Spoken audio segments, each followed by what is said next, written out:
आज हूँ रंगर पर्व होली किंतु ये होली रे जदि आपण आस्थमा रोगी ताले विशेष ध्यान दिंतु। आज दिन में आपन को क्यों सब जिनस सावधान रहा उचित एवं केमिति आपण होली खेलिबे आसंतु आलोचना करबा।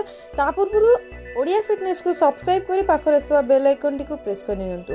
तेबे होली समस्त स्थान रे एक बड़ पर्व भाव में पालन करा जाए। तेबे कलर बिना पर्व असंपूर्ण बोली विवेचना करा जाए। एही दिन लोक माने परस्पर को बहुत भल पाइबा सहित रंग लगाती, घरे बहुत भल खाद्य मध्य तैयार हुए, किंतु एही पर्व बेले बेले आस्थमा रोगी मानक पई असुविधार कारण पालटि पारे।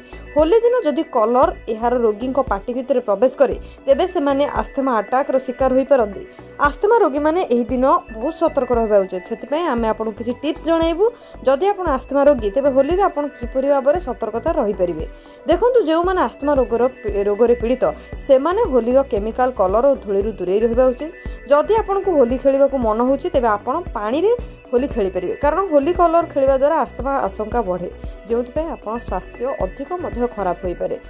तेबे आस्थमा रोगी माने होली दिन सब बेले सेमानक सहित गोटे इनहेलर रखिबा आवश्यक। जदि कोनोसी असुविधा होछि तेबे एहा आपनकर बहुत काम देबो, कारण एही दिन कलर रे बहुत होली खेल होउतबा जो आपनको निश्वास नेबार बहुत असुविधा होई पारे। एही परि परिस्थिति रे आपनको निज पाखरे इनहेलर रखिबा उचित। एहाकू व्यवहार करी आपन एही समस्या रो आराम पाई पारे। जदि से समय आपन पाखरे इनहेलर नाही ताहाले आपन यही कारण स्वास्थ्य अधिक मध्य खराब हो पारे।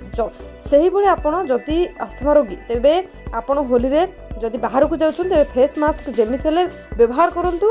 एथिप्रति विशेष ध्यान दियंतु जेंति आपणकर नाक कभर होई रहइबो। तेबे विशेषज्ञଙ୍କର अनुଯାयी आस्थमा रोगी माने केमिकल कलर रे होली खेलिबा थारु दूरे रहबा उचित। एहार कारण होछि सही कलर रे बहुत केमिकल मिसे। जेतेबेले कलर रोगी फुसफुस रे प्रवेश करे ए रोगी को निश्वास नेबार बहुत असुविधा होइते। तेणु आपण जदि जने आस्थमा रोगी तेबे निश्चित एही कथा उपर जेमिति हेले ध्यान दियंतु। होली खेलिବାକୁ जेतेबेले बाहर को बाहरुचंती आपणको स्वास्थ्यर ध्यान रखंतु। होली पर्व आपण मानको अनेक अनेक शुभेच्छा। से पर्यंत मु रहिली, नमस्कार।